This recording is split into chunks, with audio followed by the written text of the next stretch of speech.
Hello and welcome to another episode of Transcontinental Overload. Of course, you already know who my guest is today. It's part 2 of my conversation with Lea, author, psychotherapist and coach, as well as trauma counsellor and director of a UK-based charity. If you haven't listened to part 1, I would highly recommend doing that first. But if you just want to go ahead and carry on listening to this one, then don't worry. We are doing a little recap of Lea's life story at the beginning. However, just like with part 1, this is not really what I'd call light-hearted chit-chat. We really go deep and dive right into the expat psyche, so some things might make more sense if you've already listened to part 1. I loved both conversations with Lea.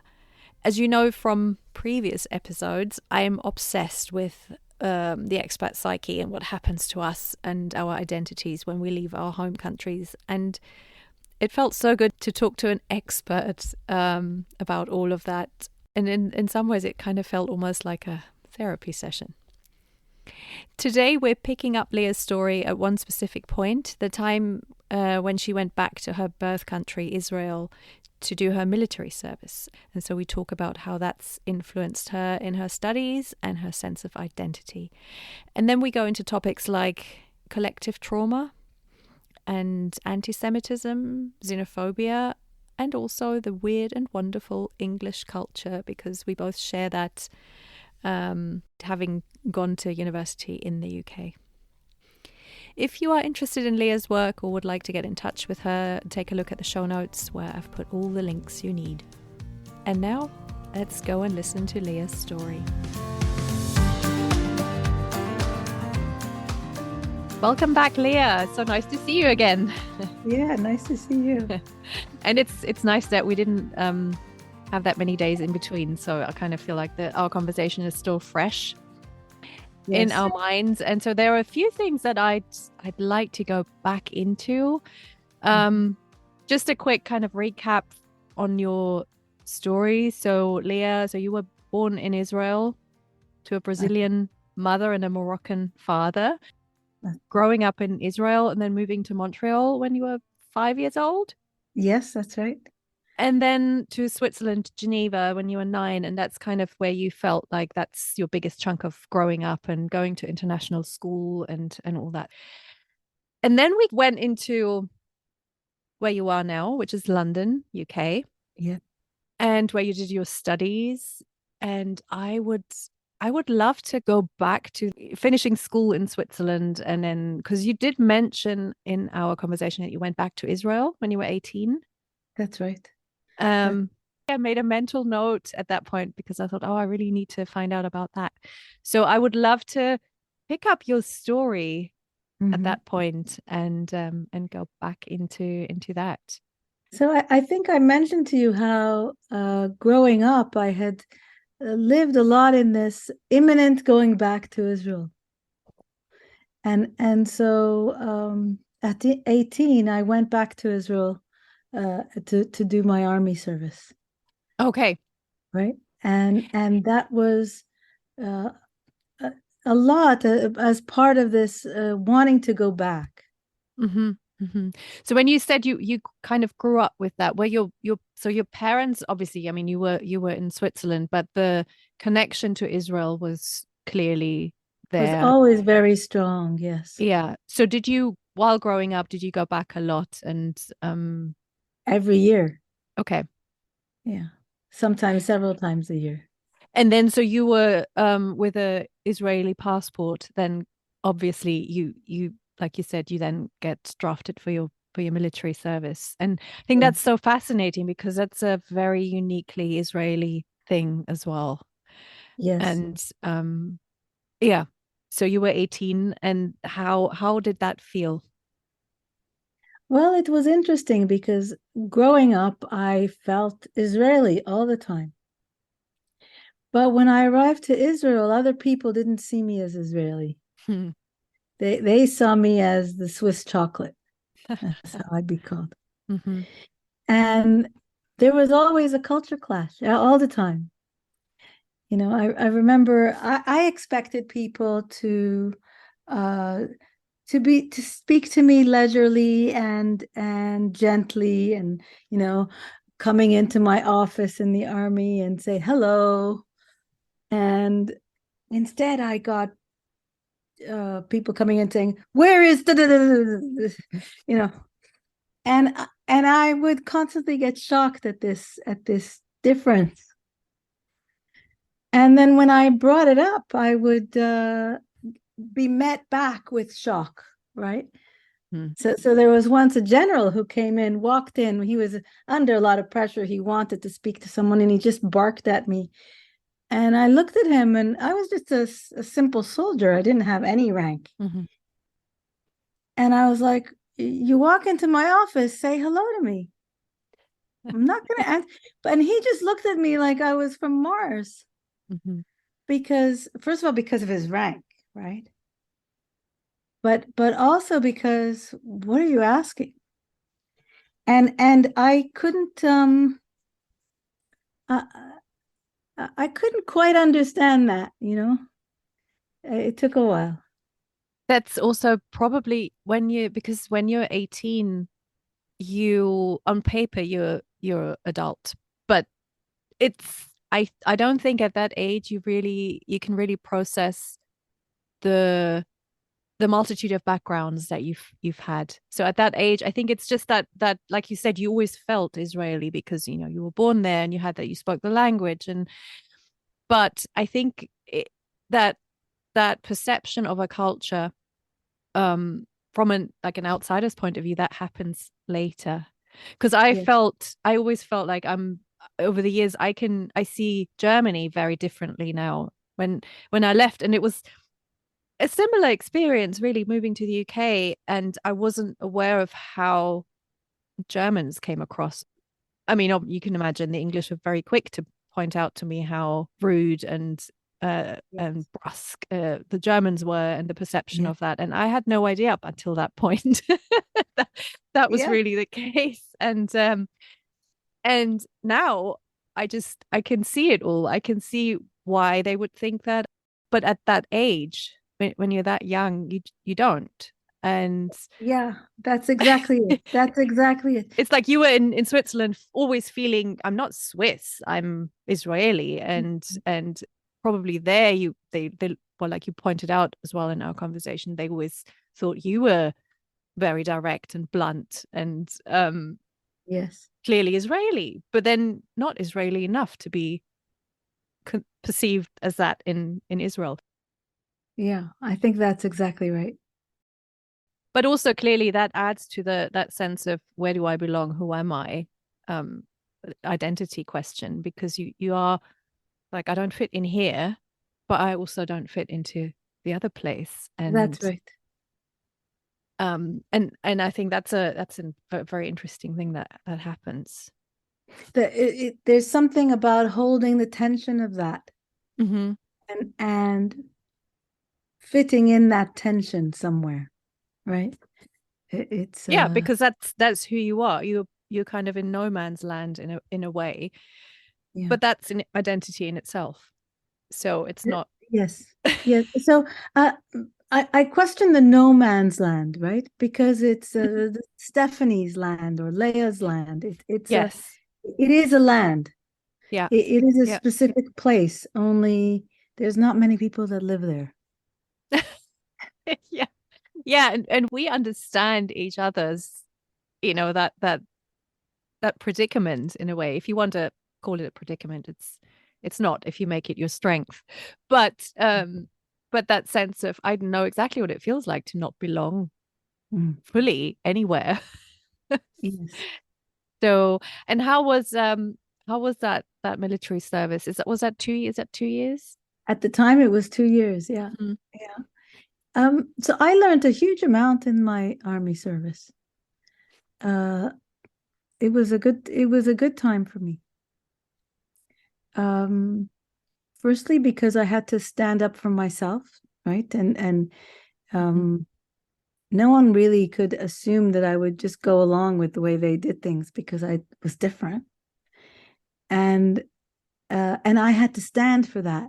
I couldn't just not notice it. right? And let it go. I had to stand for it. And I met people from all sorts of different backgrounds. And that was interesting. I mean, that must have been really, really tough. I mean, not that I think military service is tough in itself. I mean, Yes. regardless of where, but especially for someone who hasn't lived in the country for such a long time. Yeah.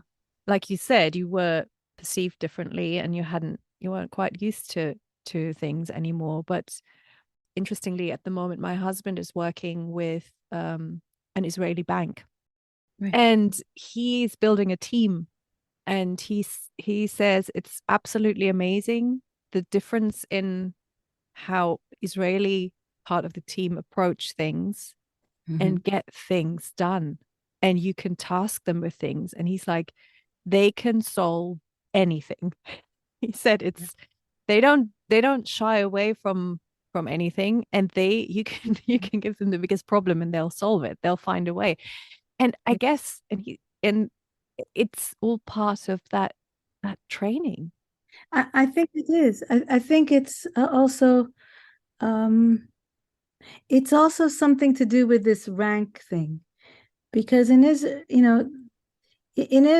you're trained to, on one hand, obey the rules because those rules might keep you alive. And I Mhm. have a little story about that. Um, and on the other, to take initiative and disregard the rules, right? To think outside the box and do what you need to do, whatever that is. And so that's an interesting place to be, right? Very That much so, yeah. that's what's encouraged. You are encouraged to use your brain and to think, and that's an important thing. I remember I was once standing at a bus stop just outside my base, and there were lots of soldiers there. And then the military police comes along and starts giving tickets for not wearing hats and not having shirts, and I didn't have anything according to the rules. And she just told me off, and then the guy, she sent him for 3 weeks in prison for the same thing. And I looked at her and I said, "Really? You treat me and him differently? That's sexism." And she says, "No, but he's going to die if he doesn't follow the rules. And you're just going back to work at some paperwork. So it makes no difference to you." Wow. And I was like, "What?" But on the other hand, he would be also encouraged to really push himself and do things that nobody told him to do, right? But if he thought he needed to, he would be encouraged to do it. That's fascinating. There is something, well, like I said earlier, something unique because I don't think this sort of system exists anywhere else. Well, But, I think it very much comes out of an experience of trauma, right? In lots of ways. It, absolutely. I hadn't even thought of that. But yes. it's And about how do you make sure that you're going to survive? collective trauma. Again, this might that we talked about in our first conversation. That Yeah. thing that's there that might not even be directly affecting you in the present moment, but it's there and it's in your story, in your history, in and somehow Yes, that's it. in your genes passed on. Absolutely. It's the response to the ghetto Jew who walked to the concentration camps to their death following orders, Hmm. right? The response Yeah. is, we're not going to just follow orders. Yeah. We're going to use our brain. Yeah. So there's also a bit of defiance, a bit of, of pushing the boundaries. There's different things that come into that. Mhm. It's just a really, really interesting collective psyche, if you can call it that, that's Yeah. come after, I mean, not just 60 80 years, but more than that. That's right. yeah. But I also that's impacted me also on the other side in the UK. When my daughter was born, she was in a pushchair, and I took her to a sports club that I was a member of, and they had this adults only section. The adults only section was quiet, and I took my daughter, and there was no one there, and I took my daughter there. And up comes this woman and it says the rule is children aren't allowed here. And I said, but there's no other adult here. I'm not harming anyone. But she said, no, but that's the rule. But the Israeli in me couldn't accept that. Right? What do you mean that's the rule? Oh, that could have happened in Germany too. Yeah. Yeah. But it comes from that same place, right? The rule is there for a purpose. The purpose isn't being met by the rule right now, so I'm going to break the rule. Yeah. But from them, the rule is there, so we have to keep it. Yeah. That's interesting. So had you decided when you finished school and you knew you had the military service, had you already decided what you were going to do after? Or how did that plan on studying law in London, how did that come about? So I knew I wanted to study law. To my parents' surprise, my dad was most surprised. But first of all, I needed very good Hebrew in Israel to do law, which my Hebrew wasn't as good, but I was going to improve it. But though the International Baccalaureate was accepted, it wasn't very well known, and the dean of the faculty looked at me and said, "We don't recognize it." And so that was the end of that. My school had applied for me to the UK, and so I came to the UK. I didn't. That was one place where I was a little bit taken aback by it, and I didn't. If I had been Israeli, like full blown Israeli, I would have said, "What do you mean it's not?" It's not recognized. I know for a fact that it's recognized, but instead I sat there and I looked at him and I was like, really? Yeah. And he said, yes. Okay. And that was the end of that. So coming to England was a bit of a shock, because though I always had an affinity with England. I like England. I came, and in the first week that I was here, there were 2 anti-Semitic incidents that happened at the university or near the university. And I almost packed my bags and left. And it's not that I felt so much. Can you remember what that was, or just? I can't remember what it was. I'm very good at marginalizing those things that I didn't like. But I almost left. And in the end, I stayed. You know, it was a very small thing that kept me. And I didn't have any such experiences afterwards at all. But in that first week, either it was because I was very sensitive to it, I was more sensitive, or I was lucky and I didn't experience them. Yeah.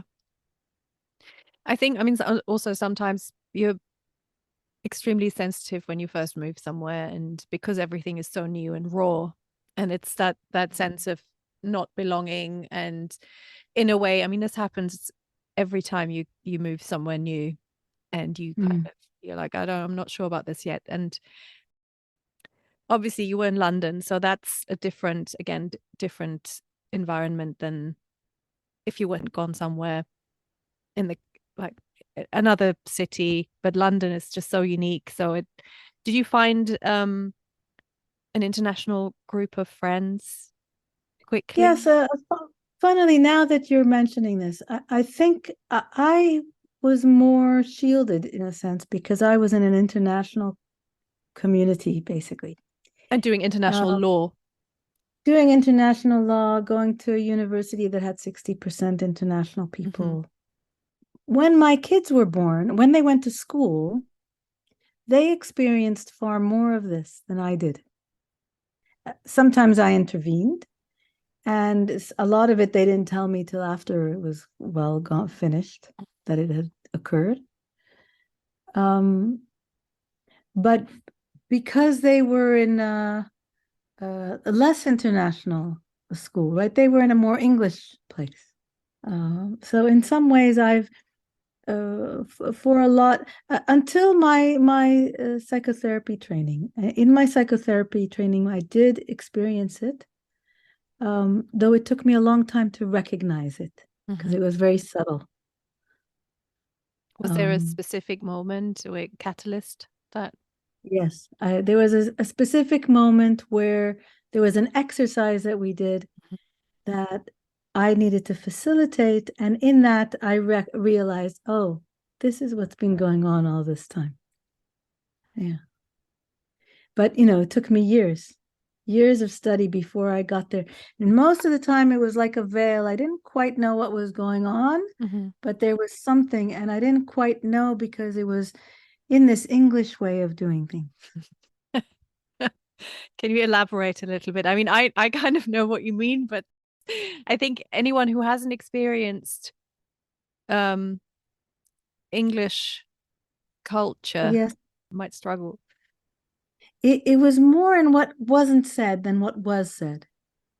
So I thought what was said meant, we shared a lot of intimate things about ourselves in the process of studying, and I thought that meant something. Um, but it was in what wasn't said that there was, oh, there's a big difference here, and um, there's a wall, there's an invisible wall. Mm-hmm. But other than that, I would say that I didn't experience any kind of anti-Semitism or discrimination of any kind because I was a foreigner. But maybe because I operated in a particular environment. Yeah.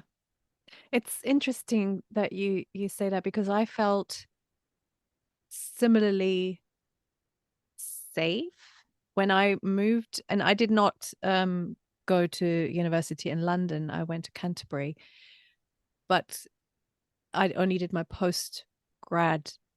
graduate studies there. So I was only there for a year, and that was also, I want to say, at least 60% foreign Mhm. students. I didn't realize that before.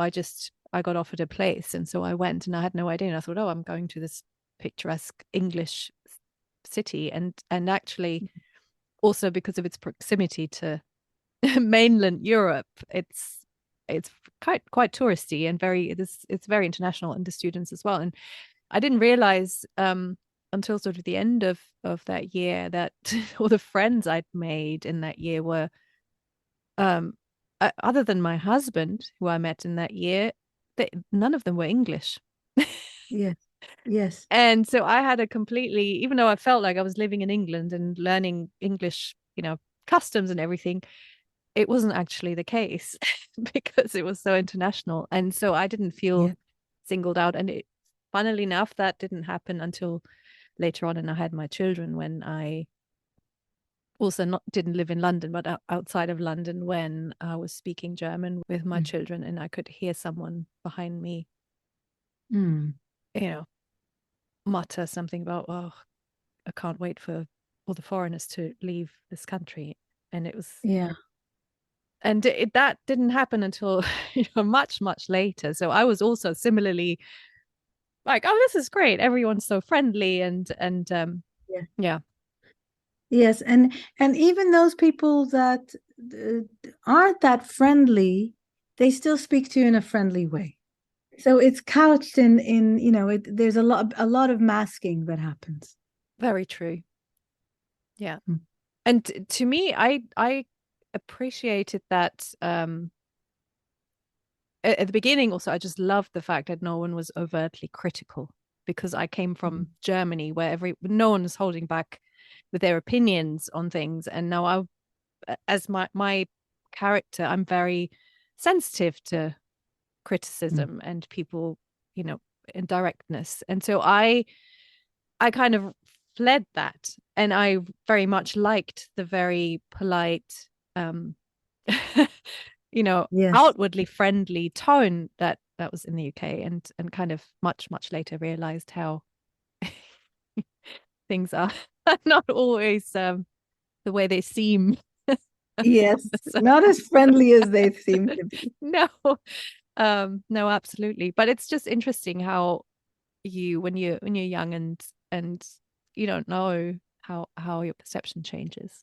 I think for me also, I in my studies, all my friends were international, except for one person who she became a very good friend. But she also married an international person, and so it was easier for her to be with us because of the way her partner was Yeah. seen. Um, So you also mentioned that you lived in Strasbourg. When was yes, that? When did that happen? Was that part of your during your studies? yes. Part of my studies, I did European law, Mhm. and so I went to Strasbourg for that. And I very much enjoyed it. It's a city of culture, and I stayed at the house of friends who were in the States, two professors, Mhm. and they were off in the States on a sabbatical, and I had this house full of amazing books, Oh, and I spent my time in this beautiful treasure trove of books. oh, amazing. Yeah, and the city is a very amazing city. I only visited once, so I spent one day, and yeah, it's beautiful. Also because it's got that very unique status of being French, but also German. Exactly, and that mix of Mhm. cultures that's very special to the Alsace. Um, it is something unique in Europe, and I think it symbolizes Europe. It's no accident that the parliament is there. Absolutely, that makes so much sense. And also, you loved it, maybe also for that reason, because it was that uh, I can't think of another word, but no man's land in a way. Again, it's that The combination of blending, blended places. You don't have, because of your background as well, didn't have a problem with a place like that. You kind of felt very that constant mix of cultures and all that. That's, I think, sometimes for people like ourselves, it feels yes, like a very happy place. totally. It feels at home Hmm. that people could speak in French or German or move from one to the next. And how long were you there for? Was that just a I, semester or? I was there for a year, Mhm. and I absolutely loved it. It has a slower pace than London. You know, Yeah. it's comparatively it's a small town. Mhm. Um, so it was a very special time. And we talked about home and what home means in our last conversation, and we kind of brushed on that. We didn't really go into it. Yes. And you were saying something like we have to try and make home in, or realize that home is inside us. So we have to kind of make home inside ourselves. I can't Yeah, quite, it's a construction. It's a construction we make. because of that And lack of one specific physical home, because of all the yes, backgrounds you and the different places, you have to create it within yourself. And I would say yes, but I would also add to that as a Jewish person, I don't do this and my family didn't do this, but I know families that do this, of having a suitcase ready just in case. So a people that can live like that um, can't put all their eggs in one basket, if you like. Can't see one place as home. So home is a place that you take with you, right? It's the memories, it's the people, it's the relationships. But I also liked what you said last time about the place also has a particular energy. Yes. And I suppose it's something of a relationship between that place and home. This place and that place and home. Well, it's kind of the different energies from the different places that all get, when they get jumbled together, that's what you have to carry with you in a way. Yes. Because it's otherwise it's, and I think we sort of said this in other words, you always feel like you're missing part of it. And because I have the sense of belonging to a place when I'm there or not. Mm-hmm. Some places are more, have this different energy for me that feel more like, oh yeah, here I can be myself here. This suits me. Whereas other places don't have that. And then I feel like because I have that sensation in various physical places, I Yes. have to try and keep some of that energy always with me, inside of me, because otherwise I feel too torn. Yes. So one way to say it, and I've worked with some clients with this. One in particular comes to mind who really missed. He was in London and he really missed Berlin. Mm-hmm. And so we worked on how he could bring a little bit of Berlin into his London experience. And that was a turning point for him to see that the thing that he missed about Berlin is what's needed today in London for him. Mm-hmm. Now he's in other places and he needs to do it in other constellations. Yeah. And I think I do that. I think that's what I do with Geneva and Jerusalem, right? I bring some aspect of it into how I live my life today here in this How do place. you do that? Can you be specific? Yeah, I think so. So in Geneva, I used to walk everywhere, and so I can't do a lot of walking in with the distances of places, but finding a place where I can put my car and then from there I can walk in that area makes me feel that things are on that level, that on that human level where you can walk within 10 minutes. Mhm. Right. So that's one way of bringing back a little bit of Geneva. In Geneva, you have a proper lunch, 2-hour lunch, 12 to 2. And so when I miss Geneva, I can take a bit longer for lunch. I don't take 2 hours, but I can take a bit longer and feel that sense of being there. Or else I close my eyes and I bring to mind the mountains and the feeling that the mountains give me that I do miss here. Yes. I do too. I've Mm. missed the mountains all my all my life. And I do get a certain sense of energy when I do go into an area with mountains. There's just Yes, something inside of me that must be that, the upbringing close to the mountains that does that, where it's just a visceral thing. exactly. See Yeah. mountains and Hmm. oh, thank goodness. What about Israel? Israel, there's a certain intensity in Israel that I bring, but also there's something about the sunset, the time. In Hebrew, there's a word like when the sky goes reddish. Hmm. It's not quite dark yet. It's not. It's in between, the in between hours, and that time is very special for me. It reminds me of my grandma in Israel, and every time I see a red sky here, which isn't that often, um, it takes me straight back, and it takes me straight back to a peacefulness, that momentary peacefulness of sitting and watching the Gilboa Mountains Hmm. from my grandma's place. And so when I want to feel that peacefulness, I go there again. I close my eyes and I just go bring that place back, that experience. isn't that amazingly lucky that we have that?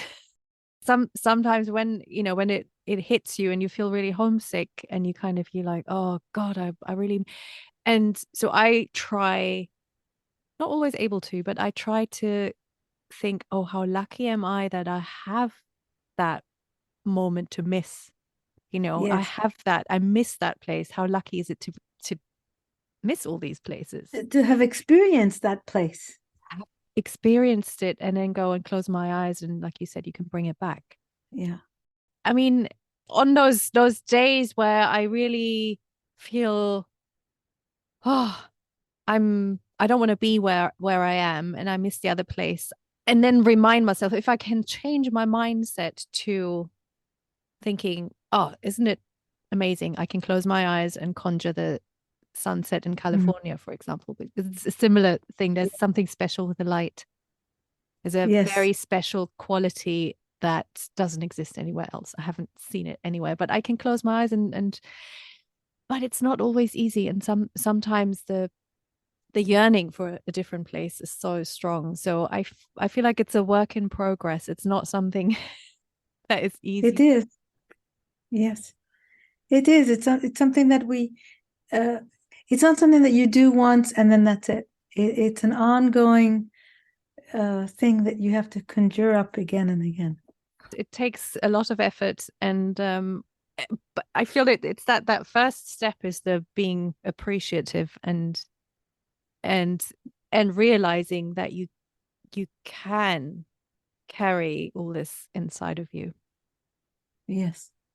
It's the Yes. same And with what a richness that is, right? exactly. It's when those days when you feel so fragmented that you kind of you lose all sense of identity because of, and this is, I mean, it happened to me because we moved so much over the last few years, and where you kind of you feel like you're being dragged in all different directions.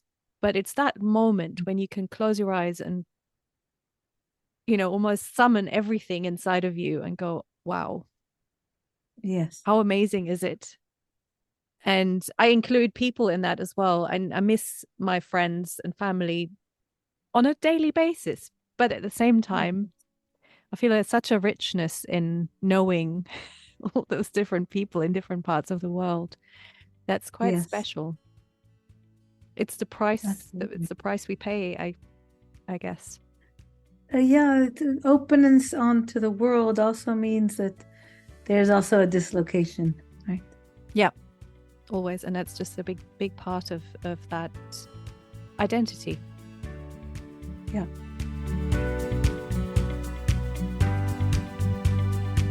And that kind of brings me to talking about what it's like for other people in your life that are like your immediate family, your partner, your children, and how it is for them. So you had your children in London. Yes, and my children are English, really, and they grew up in an English school. But I would say that they also confronted some of the cultural challenges that I did because of me, right? Because I was like this. And so they also came up. I remember my daughter corrected a teacher. She was right. The teacher made a mistake, but she was told off for correcting her. Now, the teacher came to me and complained to me and said that I should teach my daughter better. And I said to my daughter, good for you. And that difference, is yeah, it's still there for my kids. At the same time, there's things that I do that they will look at me and say, why this is not right. It doesn't fit within the English way. So they're a bit of a blend, right? Clearly. And then you said Um, your husband's from Egypt. his family was from Egypt, but he was born here. Okay. So he's again a blend. Yeah. I don't think he's very English in his ways, though he understands them fully. He grew up with it. But I would say that My children, there's some things that they suffer, if you like, inverted commas, in the same way I did. In that they were never part of a clique in school, for example. Mm-hmm. Right? Because we weren't quite in that. Yeah. At the same time, they know their way around English ways, and they'll correct what I write sometimes to put it into English. Yeah.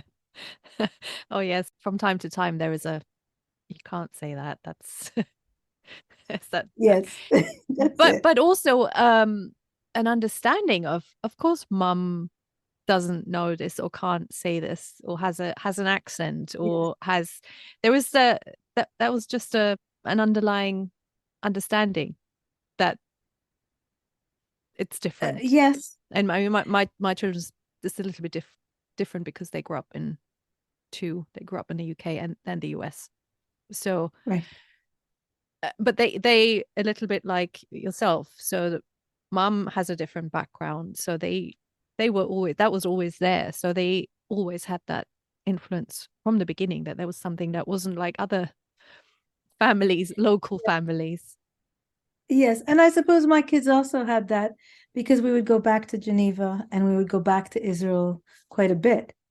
And so they also got exposed to it, not as much as your kids probably, but my youngest has written about how it was for him to be in Geneva in my parents' house with my parents' guests who all speak different languages and move from one language to the next, and how that impacted on him.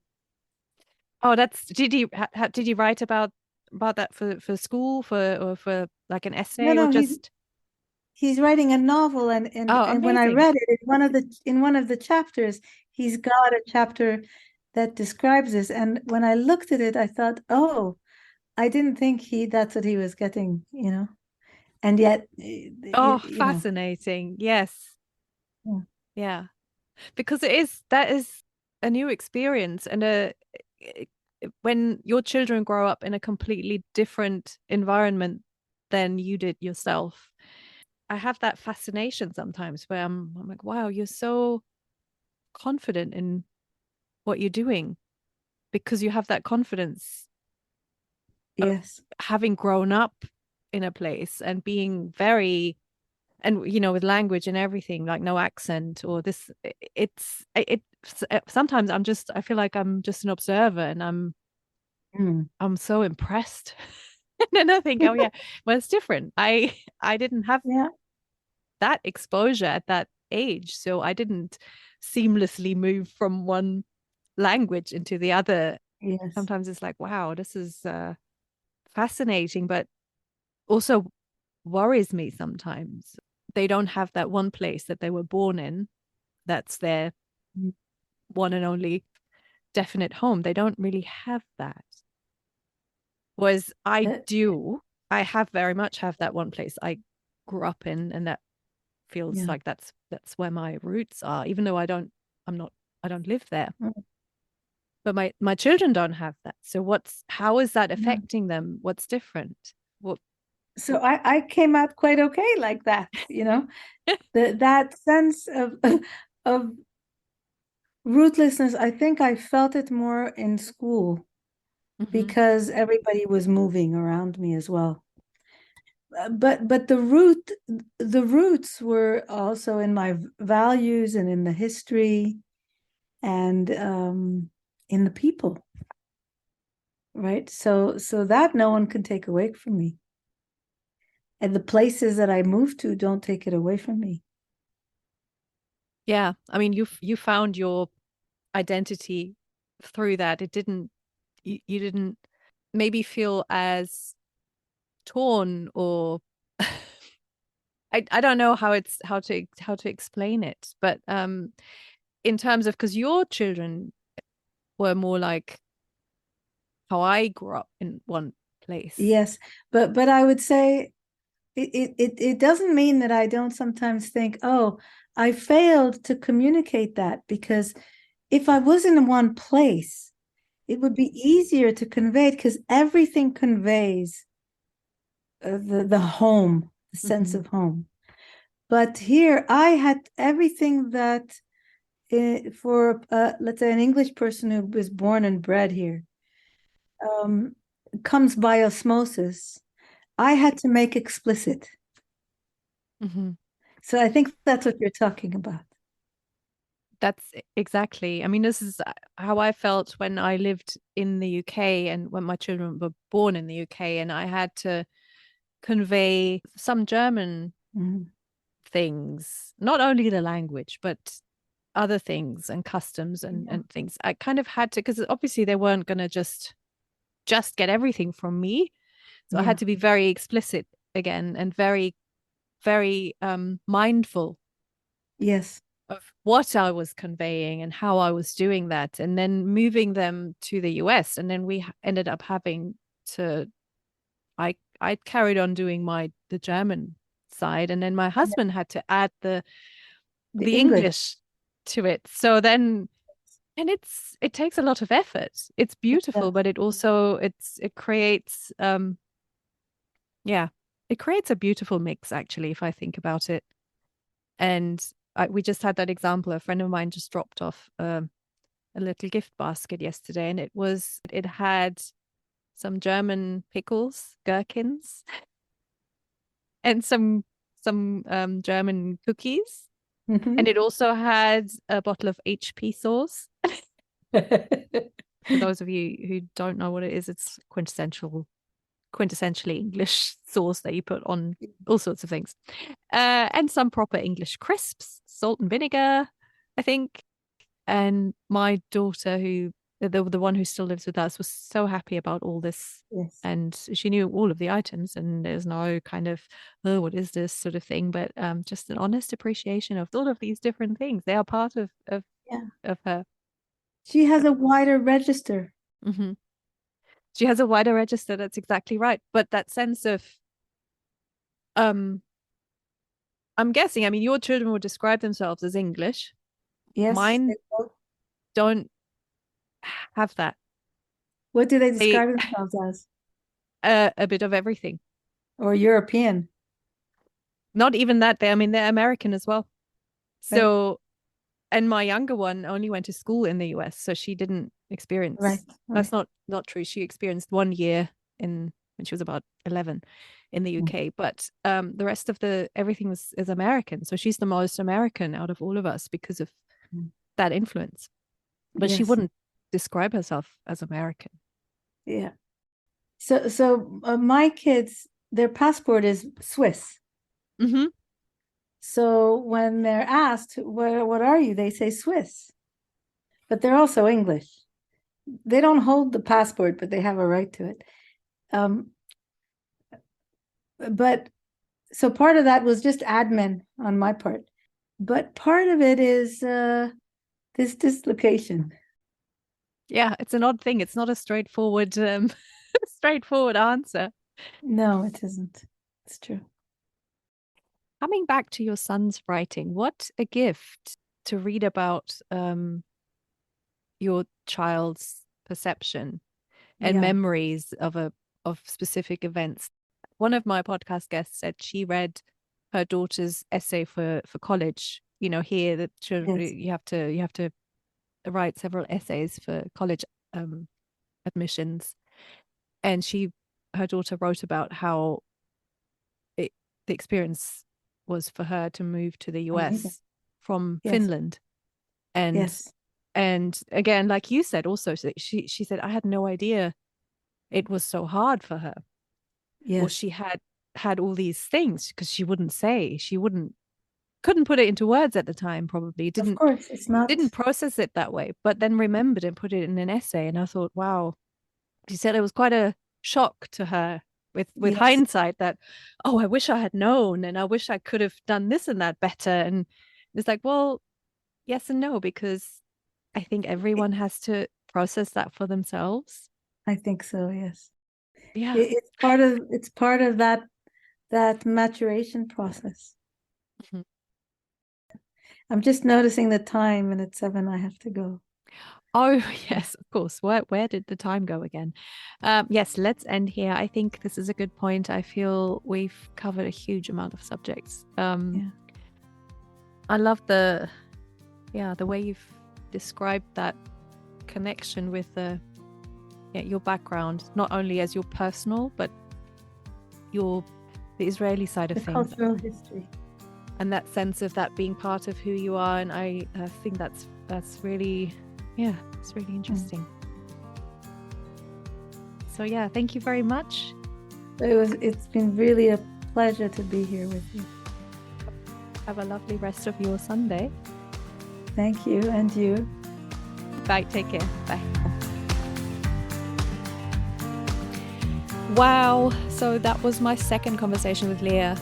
We had arranged to meet for this one only a week after the first one, and I didn't even start editing part 1 before we had recorded part 2. I really felt like I needed time to process the whole thing. And then once we'd recorded the second episode, I actually I also didn't touch that for a while, because I just felt like it needed to sit, and I needed to contemplate all our topics before I listened to it again. And then I sat down and edited the whole thing in one go and loved it all over again. So thank you again, Lea, for these really wonderful, deep and meaningful conversations, and for opening my eyes to all sorts of new perspectives. I learned so much about Jewish culture and history, and how it is so much part of the collective psyche, and I found that absolutely fascinating. So yeah, thank you, Lea. This was really great. Yeah, that's it from me for today, and in fact for this year. If you celebrate Christmas, have a wonderful festive weekend, or maybe even a whole week, if you're lucky enough to get the time off work. I know Christmas is always a very tricky time for us expats, especially when the people we'd like to celebrate with live on the other side of the world, and we feel torn and sentimental, and that sense of not belonging or not knowing if we are in the right place that we talk about in this episode and the previous one, it can become very acute. So if you are feeling a little bit blue and kind of not fully in the festive mood, then just know that there are a lot of people who know exactly what you're going through. And to those of you who are traveling over Christmas, I hope it all goes well and you get to your destination and back without too many problems. I know travel around this time of year is never easy, and I'm sending some calm and happy vibes your way. As ever, if you'd like to be a guest on Transcontinental Overload, or know someone who might want to be on here, please get in touch. I'd love to chat. And I'm already working on an episode for the new year, so I guess I'll see you then.